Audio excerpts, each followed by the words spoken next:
Gangers இந்த படம் வந்து சுந்தர் சி டானாவும் வடிவேல் ஆக்டிங் டானாவும், அதாவது என்னன்னா வடிவேல் தான் எல்லாத்துலேயுமே டானா இருக்கிற, சுந்தர் சி ஆக்டிங்னா இப்படியெல்லாம் ஏதோ ஒரு குழப்பத்தில் எடுத்துருக்கிற ஒரு படம்.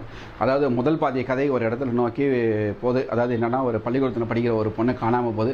அந்த பொண்ணை தேடி போகும்போது அந்த பொண்ணு கொலை செய்யப்பட்டு அது வந்து ஒரு பெரிய விஷயமா வெடிக்குன்னு பார்த்தா செகண்ட் ஹாஃப் ஃபுல்லாக ஏதோ ஒரு 100 கோடியை ஜஸ்ட் லைக் தட்டு களவாடுற மாதிரியான ஒரு திரைக்கதையை செஞ்சு வச்சுருக்கிறாரு நம்ம சுந்தர் சி.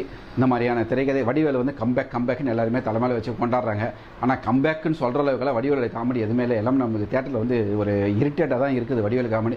ஏன்னா அந்த ஸ்டைலெல்லாம் முடிஞ்சு போச்சு. தலைநகரம், வின்னர், இப்படி எல்லாமே முடிஞ்சு போச்சு. நாங்கள் தேட்டரில் முதல் நாளே போய் பார்த்தோம். தேட்டரில் ஒரு 15 பேர் கூட இல்லை. 15 பேரில் 10 பேர் தூங்கிட்டு இருக்காங்க வடிவேல் காமெடியை பார்த்துட்டு. ஒரு 4 பேர் எதுக்கு சிரிக்கிறேன்னே தெரியாமல் சிரிச்சிருக்காங்க. இப்படி தான் ஓடிட்டுருக்கு நம்ம கேங்கர்ஸுடைய நிலைமை. இந்த படம் கேங்கர்ஸ் வந்து தப்பான டைட்டில் தான். அதாவது கேங்ஸ்டர்ஸை தப்பாக சொல்லி இது கேங்கர்ஸ்னு வச்சுக்கிறாங்க. அதே மாதிரி திரைக்கதையும் ரொம்ப தப்பாக பண்ணி ஃபர்ஸ்ட் ஹாஃபில் ஒன்று செகண்ட் ஹாஃபில் ஒன்று என்ன எடுக்குதுன்னு தெரியாமல் பண்ணி வச்சுருக்காங்க. இந்த மாதிரி ஒரு பண்ணி வச்சு அந்த பாவம் வேல்ஸ் யூனிவர்சிட்டி ஓனர் வந்து டாக்டர் ஐஸ்வரி கணேஷ் 120 கோடி கொடுத்து மூக்குத்தி அம்மன் 2 எடுக்க சொல்லியிருக்காரு. அங்கே என்ன கோலை குத்து பண்ணி வச்சுருக்கிறாருன்னு தெரியல. பார்ப்போம். சுந்தர் சிக்கு இந்த படம் வந்து கண்டிப்பாக வந்து வராது. ஏன்னா எல்லா தியேட்டருக்கு போய் தூங்கிட்டு தான் வராங்க. அடுத்த படத்துலையாவது சுந்தர் சி தன்னை யாரும் நிரூபிக்கிறாருன்னு சொல்லிட்டு பார்க்கலாம்.